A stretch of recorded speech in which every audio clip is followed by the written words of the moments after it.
Cristo. Eu sou o pastor Rogério Menezes. Nós vamos trazer esta aula aqui para você, professor.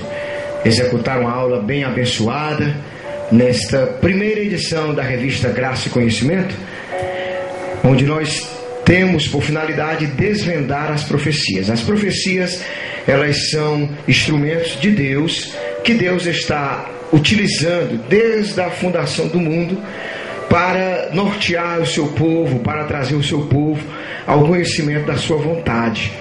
E nesta lição nós vamos aprender sobre profecias e profeta. Profecias e profeta. É importante que o professor possa enfatizar nesta lição a importância do profeta, o seu ofício, a sua chamada, qual foi o propósito de Deus para que esse profeta tivesse aí nas mãos de Deus para nortear o povo de Deus. E na primeira lição nós vamos falar justamente sobre esse ministério profético. Sempre existiu, em todas as épocas, independente da Bíblia, né? Toda a sociedade, toda a humanidade sempre esteve debaixo da tutela de um profeta. Fato esse que nós, professores, devemos evidenciar que eles foram marcados com algumas características. Por exemplo, teve épocas que eles eram chamados de videntes, eram chamados também adivinhadores, astrólogos. A gente vai vendo isso lá no Egito, quando se chamava astrólogos, lá na Babilônia, quando se chamava de videntes. Então, todos esses são nomenclaturas que os profetas tinham para exercerem as suas funções. Eram conhecidos com essas características. E a gente ainda vê hoje, né? A gente tem que falar isso, que lá no islamismo, né? Nos muçulmanos, onde se cresce a religião de Maomé, o islamismo, eles têm um profeta Maomé como sendo ali o enviado de Alá. A gente vê isso também hoje, nos nossos dias, quando se fala sobre as profecias de Nostradamus, onde se julga que Nostradamus foi um profeta que vaticinou muitas coisas, e segundo os historiadores que estudam acerca do assunto do profeta, eles falam que justamente algumas profecias aconteceram e que estão acontecendo. Nós não vamos falar muito sobre Nostradamus, mas é interessante que o professor, você professor, vá em busca de argumentação sobre Nostradamus, se quiser ilustrar mais, tá certo? Temos também ainda, né, acerca da civilização maia, onde os maias eram os índios que são encontrados nas regiões, né, ali, da América Central, entre a América Central e a América do Norte, onde essa geração de incas, de índios, que eles falaram acerca de algumas profecias e falaram que, segundo o seu calendário, o mundo ia se acabar no ano de 2012, e foi até feito um filme chamado 2012, que é interessante que o professor fale acerca disso, que fale justamente de ondas grandes, de tsunamis, de terra se abrindo, que são algumas coisas que a Bíblia fala sobre isso. Então, o povo, por não conhecer a Bíblia, eles estão com medo disso, muita gente com medo, né? Então é importante que você, professor, enfatize isso, explique sobre isso aí do que está acontecendo, certo? E ainda, nós temos aqui no Brasil, mais especificamente no Nordeste brasileiro, que são chamados aqueles profetas do tempo. São aqueles homens simples do campo, que eles olham para os céus e dizem se o ano vai ser de chuva ou então vai ser de seca. Então, até os jornalistas, eles entrevistam, eles fazem isso, né? Eles sempre estão aí tratando sobre esse assunto. É importante que você também tenha base nisso e mostrar a necessidade do que vamos aprender. E é interessante que eu deixei passar despercebido que é necessário que o professor, nessa primeira lição, ele possa falar a importância das profecias, possa falar quão importante é essa contextualização, certo? Para nós que já estamos vivenciando muitas coisas que vão acontecer nesses últimos dias, que nós estamos na iminência da vinda de Cristo, e é importante que a gente enfatize isso, a importância dessa revista, deste conhecimento, que nós possamos estar atentos, tá bom? Então nós vamos aprender nesta lição, o primeiro tópico, você vai ver a pessoa e chamada do profeta. E diz que Deus não fará coisa alguma sem primeiro revelar aos profetas. Então é importante reconhecer que os cristãos devem saber esse ministério do profeta. Então os judeus, eles sofreram muitas vezes quando eles rejeitaram o profeta. Você vê o caso de Jeremias. Jeremias pregava, foi colocado dentro do calabouço, era rejeitado o profeta Jeremias. Você vê isso o caso também do profeta Isaías, que ele terminou, segundo alguns historiadores, os seus fins. O fim dos seus dias foram cortados no meio. Ele cortou, aliás, ele foi cerrado ao meio, porque ele era profeta. E tantos outros profetas. A despeito disso, João Batista também. Então sempre os judeus, eles rejeitaram os profetas e eles esqueceram o conselho do profeta, que dizia a sua profecia, dizendo que é necessário que o povo de Deus creia nos profetas e eles vão estar seguros. Creia em Deus, como diz lá em 2 Crônicas 20, versículo 20 e a parte B diz: crede no Senhor vosso Deus, estarei seguro, crede nos profetas e prosperarei. Então é importante falar sobre isso, também sobre a pessoa do profeta, né? Se era uma classe especial, se poderia ser só sacerdote, se ele tinha que ter uma linhagem, né, oriunda da tribo de Judá, se precisava ser só levítico, né, só da tribo de dos levitas. Qual era realmente a pessoa do profeta, como ele poderia realmente ter essa chamada. E a gente vai aprender, é importante que possa-se dizer que ele era uma pessoa inspirada por Deus. Era Deus que o dotava de uma antevisão, quer dizer, uma visão. Antevisão, essa palavra quer dizer com uma visão antes dos acontecimentos realmente o fato acontecer. Era uma visão que antecedia os fatos, era uma antevisão que eles capacitavam, né? Eles eram capacitados por Deus de expressar aquilo e poder ver antes mesmo do povo conhecer ou então saber. Deus, ele dava esse dom para o profeta e ele não tinha uma definição certa. A sua origem poderia ser uma origem diferenciada. Ele poderia vir da linhagem do sacerdote, ele poderia vir também do rei, que a gente vai ver no caso assim de Davi também, que foi um profeta. Ele poderia vir da linhagem sacerdotal, como o próprio João Batista, que o seu pai era Zacarias, que também era sacerdote. E ele poderia vir também dos levitas, como a gente vai vendo ali, né? Muitos casos de profetas que eram levitas, que foram também levantados. É importante falar sobre isso, né? E importante também falar que a oposição que o profeta sofria. O profeta sofria, né, algumas oposições, mas ele era chamado para atear fogo no meio do povo de Deus. É importante o professor falar sobre isso. E uma das marcas características do profeta é que ele era consumido a sua alma. O próprio Jeremias fala sobre isso, que quando ele diz: olha, quando eu pensei em me calar e dizer eu não vou mais pregar a tua palavra, porque ele era profeta, ele falou isso para Deus. E aí Deus foi e disse para ele, aliás, ele ficou calado. E foi o que aconteceu. Ele disse: olha, mas quando eu me calei, os meus ossos queimaram e a tua palavra ardia na minha boca. Então ele teve que pregar a palavra de Deus. Então o profeta, quando ele era chamado, uma das características muito evidentes na vida dele era que eles realmente eram consumidos pelo zelo da obra de Deus. Então é uma das características do profeta, que é importante que o professor fale sobre isso aí.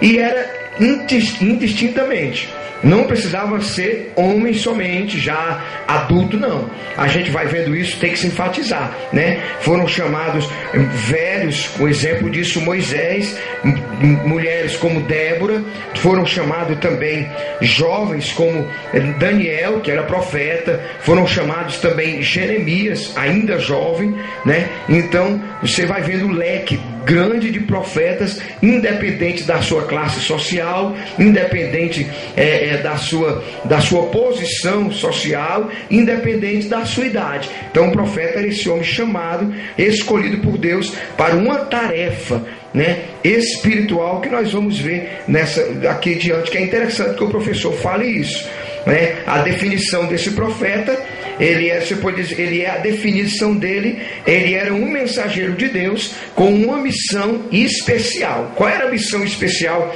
do profeta? Qual era a função primordial? 3. Primeiro, ele era um intercessor. Um intercessor, quer dizer, ele levava a Deus ao povo. Ele trazia o que Deus queria e passava para o povo. Ele era primeiro o porta-voz de Deus, né? Desculpa dizer, retificando, ele era primeiro o porta-voz de Deus. Ele levava Deus para o povo. A gente vê isso várias vezes quando lá no templo Deus usava Isaías acerca da forma que eles estavam adorando a Deus, estavam prestando culto a Deus com a vida desassociada do que Deus tinha para eles. Outro fato importante que a gente deve ressaltar também é que o profeta, ele era um intercessor. Não somente ele levava Deus para o povo, mas como ele também levava o povo às necessidades de Deus. Você vai vendo isso quando o povo pede para Samuel interceder por eles, e Samuel vai dizer: olha, longe de mim que eu faça tal pecado, que eu cometa tal pecado, porque o profeta não interceder pelo povo era, segundo o 1 Samuel capítulo 9, o profeta Samuel, ele dizia que era um pecado ele não tomar essa posição. Então é importante colocar isso. O profeta de Deus, ele tem um dever, uma obrigação de interceder, quer dizer, de levar as necessidades do povo para Deus. E terceiro, o profeta tinha algo muito interessante, que ele tinha um discernimento espiritual, que ele não somente via, né? Quando a gente vê várias vezes, Ezequiel viu um monte de ossos secos, Daniel viu também ali o que iria acontecer, né, nos finais dos tempos, o crescimento da ciência, quando ele falou que as pessoas andariam para lá e para cá. Você via também o profeta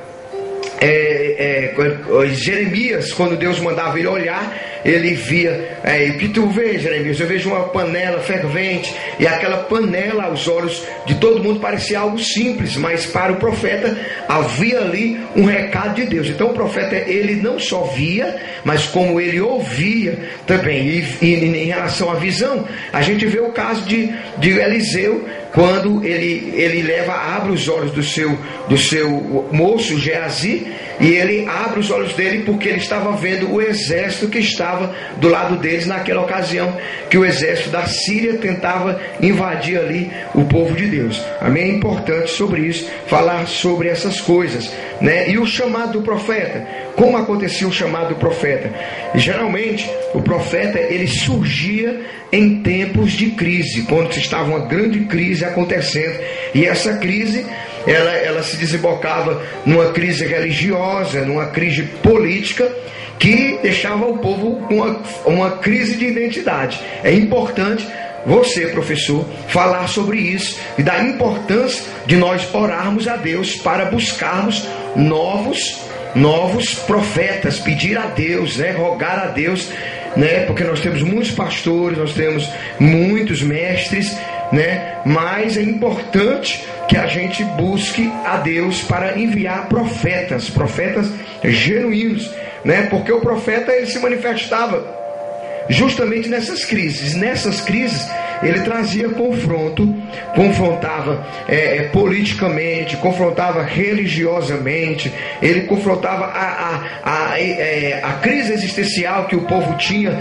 Uma hora eles acreditavam em Deus, outra hora eles acreditavam em outras coisas. É importante sobre isso, né? E era através do profeta no Antigo Testamento que eles causavam impacto na sociedade e se levantavam como porta-voz de Deus nos momentos mais cruéis e difíceis da sociedade, certo? E eles tinham uma autoridade, uma convicção, precisão no que eles falavam e uma previsão, né? Aquela antevisão que a gente já falou para os meus amados, chegando mesmo.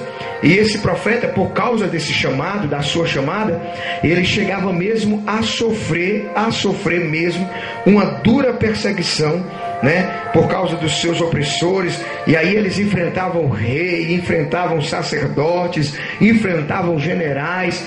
Um fato desse é Jeremias 28, do verso 10 a 13. Você vai ver lá esse fato muito importante.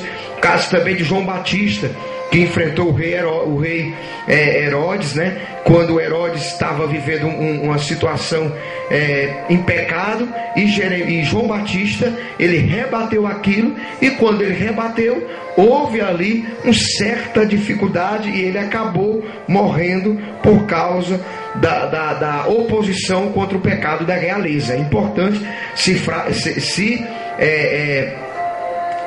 como é que se diz, meu Deus do céu, enfatizar isso. É importante enfatizar isso. E é até interessante você, professor, procurar saber de uma música do cantor Chagas Sobrinho, que ele faz umas indagações acerca dos profetas, dos homens de Deus, quando ele diz: cadê Daniel, cadê Ezequiel, cadê João Batista?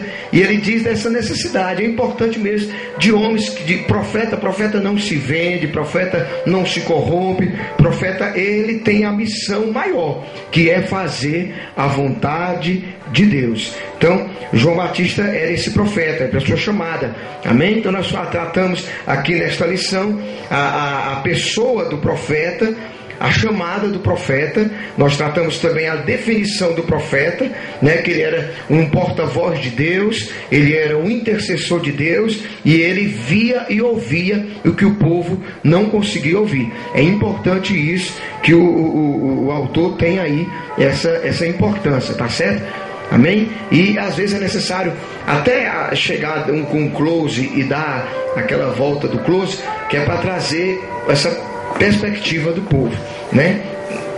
O profeta era justamente isso aí, é como um zoom. Ele dava zoom em certas coisas que o povo não estava vendo, né? Aí depois ele voltava normal para o povo poder entender, né? Aí o que acontece? O chamado do profeta, já foi falado que ele era em tempo de crise.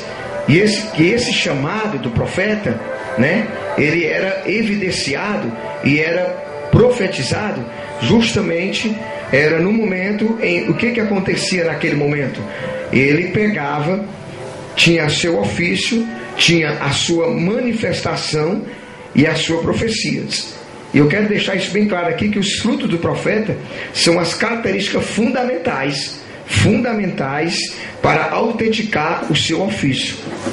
Mas é importante que você possa dizer isso para os alunos, que não são os dons que ratificam a chamada do profeta.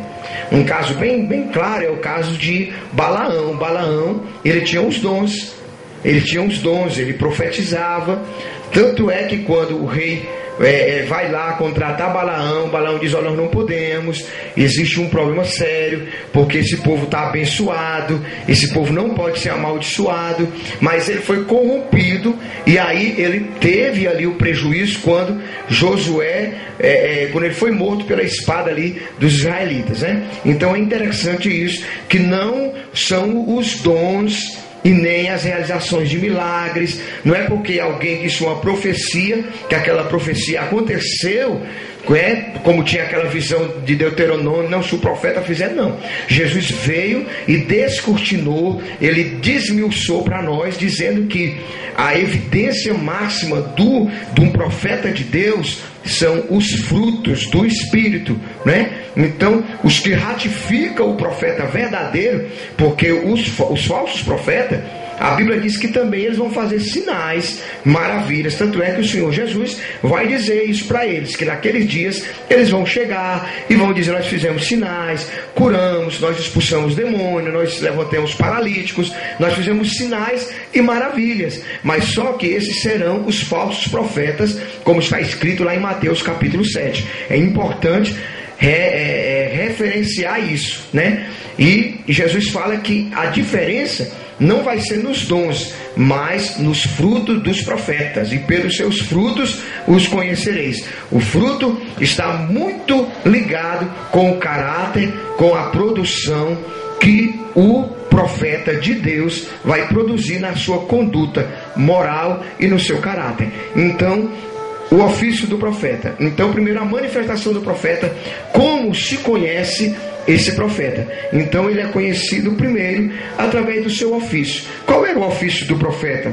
A força do ofício do profeta não estava nos seus sinais, não estava não estavam nos seus sinais, que é totalmente diferenciado do falso profeta. O falso profeta está nos sinais. Para eles confirmarem os seus ministérios, eles estão ali trazendo os sinais, mas não são os sinais, são justamente o seu caráter.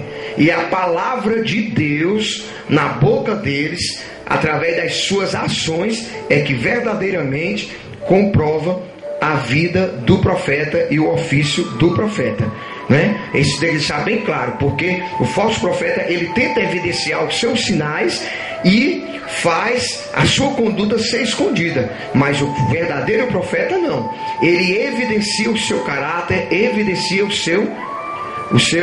fruto do Espírito Santo. A manifestação do ofício. É muito importante o professor falar disso. Falamos sobre o ofício do profeta. Agora, como esse ofício se manifesta? Ora, o profeta, ele deve estar atento para ter o discernimento, para não confundir, certo, o espiritual com o carnal, porque se ele não tiver cuidado, até diabolicamente, Satanás, ele coloca algumas coisas para atrapalhar o pensamento, a mente do cristão. E se nós não tivermos, os profetas, né, não tiver esse discernimento, ele não vai saber diferenciar entre o carnal, entre o espiritual e até mesmo contra o maligno, porque o maligno às vezes vem para confundir. Então é necessário que ele tenha essa visão, essa manifestação, para que ele também não possa expor aquilo que não é de Deus, seus pensamentos, expor também aquilo que é maligno. Então ele tem que ter esse discernimento. Então, como é que essas profecias, esse ofício dele se manifestava? Como era a manifestação do ofício? Era através de visões, né, que Deus falava através de visões. Você vê lá em Ezequiel, no capítulo 37, através de sonhos. Daniel também tem que enfatizar isso, né, quando ele estava deitado na sua cama. Vozes, né, quando Samuel estava lá no templo e ele ouvia a voz do Senhor. É interessante colocar isso aí em nome de Jesus. Além de vozes, tinha também as manifestações teofânicas, né? E manifestação teofânica, é importante que o professor diga isso para os seus alunos, que são aquelas manifestações córporas que o próprio Deus fazia, né? Onde ele se revelava através de pessoas tomando forma de ser humano, né? Uma das manifestações também que pode colocar ali também é a respeito quando o anjo passou a noite toda brigando com Jacó, quando os anjos foram a Sodoma e Gomorra tirar Ló. Então vale ressaltar que isso também, que essas manifestações teofânicas, elas não existem mais, conforme a Bíblia. Depois da encarnação do Verbo, elas cessaram, certo? Então essas manifestações teofânicas, alguém diz assim: olha, Deus apareceu para mim em forma de um anjo. Isso não existe. Isso pode até ser que Deus envie um anjo mensageiro, mas jamais vai ser aquele anjo com A maiúsculo, representando ali uma teofania de Deus. É importante falar isso, né? Expressar sobre isso. E agora vamos ver sobre a profecia do profeta. O que seria a profecia do profeta? Além da finalidade, tinha algumas finalidades, né? Além dessa finalidade de exortar, consolar e exortar o povo, ela tinha prioridade máxima, né? Além de exortar e consolar o povo, era mostrar os desígnios de Deus, né? Em todo o proceder humano, na comunidade, na nação de Israel. Olha, eu estou falando a respeito também como o profeta exercia no Antigo Testamento. Isso é profetas do Antigo Testamento que tem que ficar bem ressaltado, né? A própria palavra de Deus aconselha também que essa profecia do profeta seja uma profecia analisada, guardada. Quer dizer, ela deve ser realmente analisada e julgada, essa profecia do profeta, para ver se realmente é de Deus ou se não é de Deus, né? E se esse cumprimento acontecesse, tudo bem, essa poderia se dizer, não estou falando do profeta, estou falando da profecia, porque existe uma diferença entre o profeta de Deus e, você vê, Balaão, ele já estava desviado, já não era mais um profeta como um profeta de Deus, mas ele trouxe a profecia de Deus. Tem uma diferença. Então, se aquela profecia era de Deus, não é para julgar o profeta é para julgar se ele as obras dele, se é profecia, se ele é um falso profeta ou um verdadeiro profeta. Agora, as profecias também devem ser julgadas. Então, se aquela profecia é de Deus ou se não é de Deus, quem vai decifrar ali vai ser o cumprimento dela, da profecia. Então, é preciso entender isso, que nós agora, nossa geração, né, depois a geração neotestamentária do Novo Testamento, que nós devemos entender que nenhuma profecia pode ser extra-bíblica, né? Não pode ser extra-bíblica. Todas as profecias têm que ter o crivo da palavra de Deus para que nós possamos entender. É importante falar sobre isso, né? E o profeta do Novo Testamento, que é o terceiro tópico da lição, que o professor vai ter que explicar, que o profeta do Novo Testamento, né, não é mais aquele como era no Antigo Testamento, mas nós existimos o dom de profecia.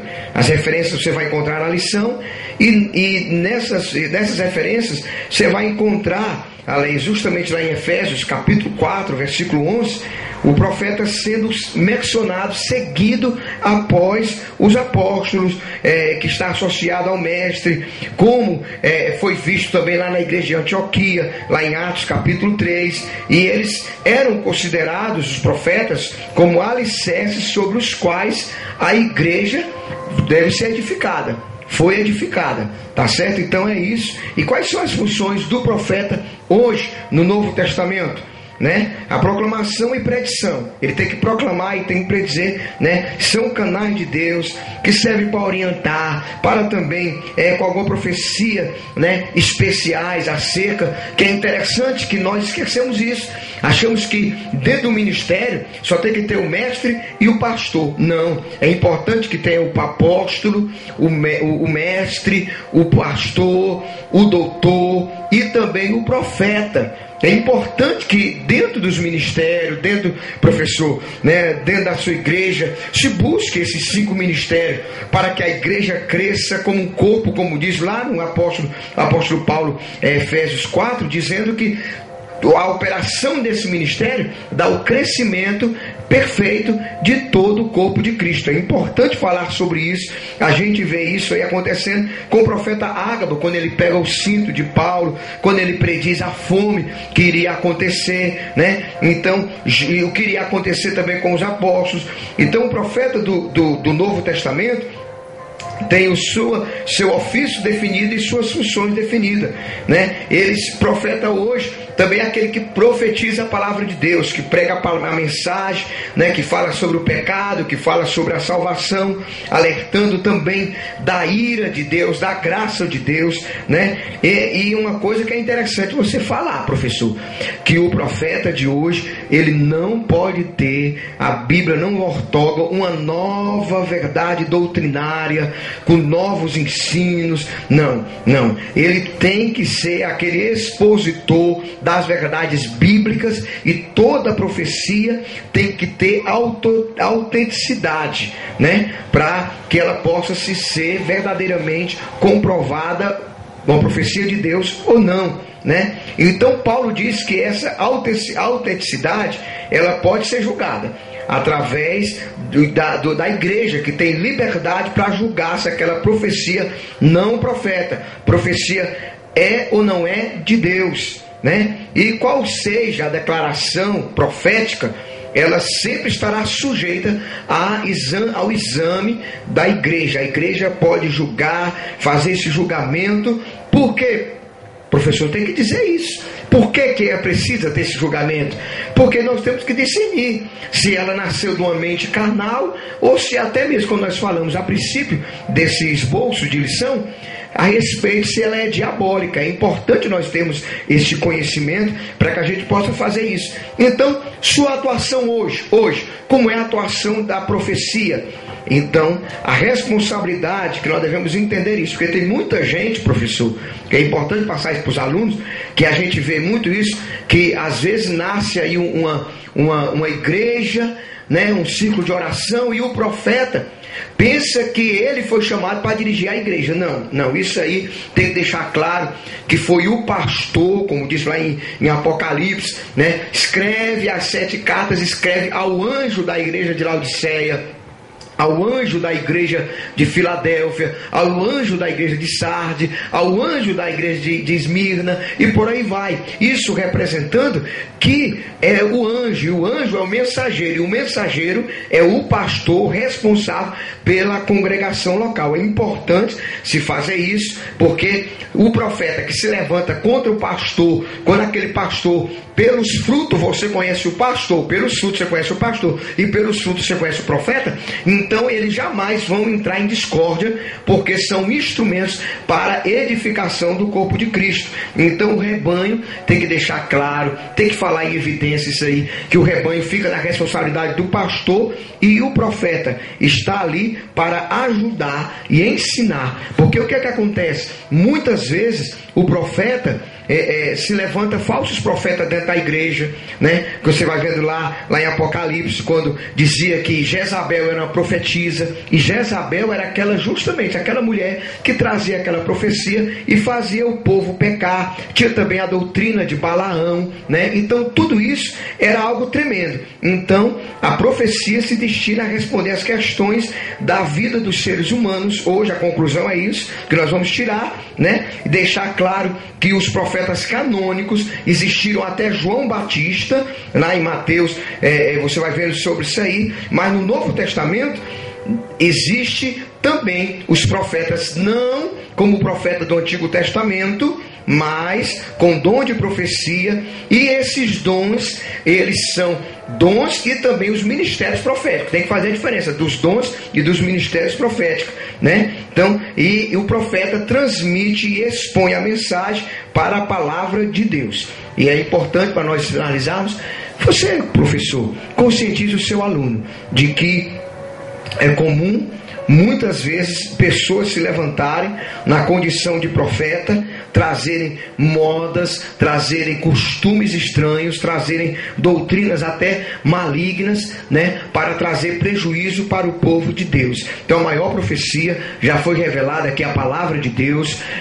E é claro que Deus ainda tem os seus profetas, mas cabe o profeta ter uma vida no altar e ser um instrumento de Deus para exercer aquilo que Deus manda. Amém? Que Deus abençoe, que o Senhor possa abençoar essa sua aula em nome de Jesus.